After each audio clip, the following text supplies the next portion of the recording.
everyone. So here's today's update. We're getting really close to being able to relaunch, and that means start making calls again and sending emails again in parallel.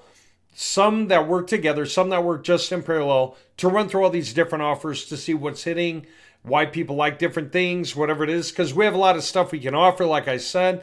So we can offer people live chat agents for their website or to go on websites that they're getting from us. And same with phone numbers for lead call that could go on their website or it could go on the websites we make for them.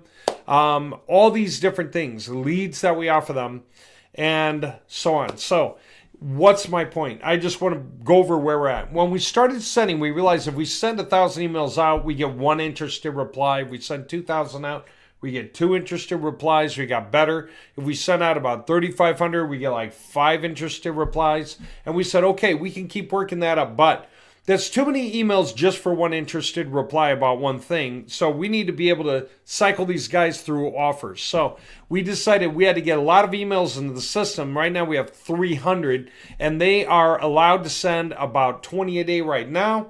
And they will work their way up to about 40 a day. Okay, so we're going to be sending those emails out. Now, they're grouped by the type of industry, but we have a lot that are general purpose, and then the different industries that we have, and a lot of AI angles, like push your biz with AI. You know, all these things to get their attention and to get them going, but also industry specific, like sobrietysupportsystem.com for, you know, alcohol, drug, and abuse rehab. Anyway, what's my point? That all this is in play. If you have 300 emails that can send to start 20 emails a day, that's 6,000 emails a day you're sending B2B about services they can use, and you can cycle through those services through those emails, right? We can always email with a different email to the same company. They don't need to get emails from the same email twice unless they're interested. Okay, and since all that stuff is tracked in the system, we're always able to track and respond from the email that we sent to them from. So that's easy enough. I mean, all the stuff is actually pretty well controlled. For instance, all the replies go into a unit box, but label which email they came from. So when we reply, we can reply through the same email we were sending them from. And with the reply, you know, the earlier message down below, the original message.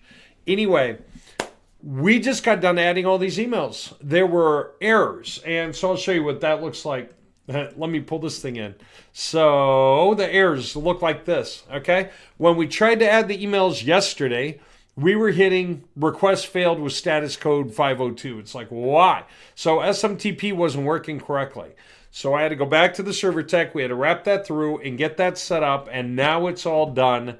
Now they got added. They are good to go. Statuses having errors. Anything with errors out of 300 emails? None. None have errors. None are paused. Okay? They are all ready to go. They're in warm-up mode and getting ready to roll. So they can go with 20 a day to begin. That's novice level for email sends, and then it works its way up from there. So that's cool. I love it. We got over that issue. Okay? We had a few things with chat for me, one of which is when the chat bot replies and it shows up in the window, it'll give you a link you can click on, but it'll also end the sentence with a period. So then it might say, oh, to get a quote, click here for the link, or to fill out the form, click here, here's the link for the form. But then it shows the link with a period. Guess what the period does? Break the link. You hit the link and it opens up and says 404, no page found, right? Because there's a period at the end. That shouldn't be there. It's included in the link. And so I just was going over that with the programmer to get that thing resolved. That's one. Another one is if I wanted to manage my assistant and I wanted to mass upload different, let me go back. And I wanted to upload different domains, say, right? I have to do this add domain one at a time routine. So the programmer just fixed it in such a way that now if I were to create a new assistant, and I'm doing this with the assistant instructions name and so on, then I'll follow through, I can upload the file. So it can have like 100 domains on it, but all of them will use the variables, okay? So what's that look like? That looks like this. So these domains have variables. Okay, like the name of the domain, first name, last name of the live chat agent, phone numbers, URLs, stuff like that, right? Now, When I come over here, if we're to upload the file, it looks like this. There's the domain, first name, last name, email, phone, and so on, right? That's what's going on there. So that just got resolved, except I want to be able to add more domains to an existing assistant. What happens when you have new guys join a program? You want to keep running the program. You have a bunch of new signups. You want to be able to auto upload the list to the new guys every so often, So that's important. We'll get that done here real quick. One other thing is that a function that has to do with the chatbots. I wonder if I can show it. Not that way. Let me show it this way. Okay, sitemap scraping was run off a third-party resource we totally forgot about, and now that expired. So the programmer tech for Chat for Me has to coordinate with our server tech to install Python on our server in order to be able to run in this environment that tool that expired from where it was hosted. Because there's no point in paying for that also when we can move it in-house. So we're going to move it in-house. So that'll be like, a day or two. They're going to get coordinated, get that installed, test it, upload everything, make sure it works. And so then we'll be good to go. So anyway, all this stuff is just happening in front of my face. I'm trying to get it wrapped up. This doesn't stop us from being able to do things in-house, but it does stop us from offering it to people. Because when guys sign up, they're going to want to be able to submit their sitemap. It's huge for teaching the chatbot all about their website. But if they can't do it, that's bad. And so we want to make sure that's working before we start offering that out. Let me see. Website installer had its own thing. Yeah, so I covered this. We had to get all those emails uploaded. We did that. We've got just a couple of simple things we're fixing here. We're in the process of doing that. We'll be done soon. Website installer, we got it where? What was the point I was going to make about this? Oh, say you wanted to get a theme. You checked out the demo, you like it, you want to get it, you fill out the order form, and then you put the information that'll go onto the website. If you're choosing an industry that the theme is set up for on purpose, okay, we're going to have a lot of these coming out soon. You're going to be able to just choose. You can choose the file that builds the industry onto your website for you. And it's just, you choose it from a drop-down box and say, build an accident attorney site for me. Using, and it's going to look at the company information that goes on the website, including where that belongs, okay? And so it's going to know, therefore, what the cities are it should create pages for. It's going to be able to do all that, okay, for local area. Now, when you go to do that, when it installs, it needs to run a series of steps. And that step will put all the new pages on the website. We got that going. But then there's a series of SEO steps that we also went through. Well, the programmer just alerted me, and what was her note? I'm just going through these things in whatever the willy-nilly order is. Programmer said, okay, themes available, and for bulk installations, do the testing this way, yes. And final verdict, start demos, great.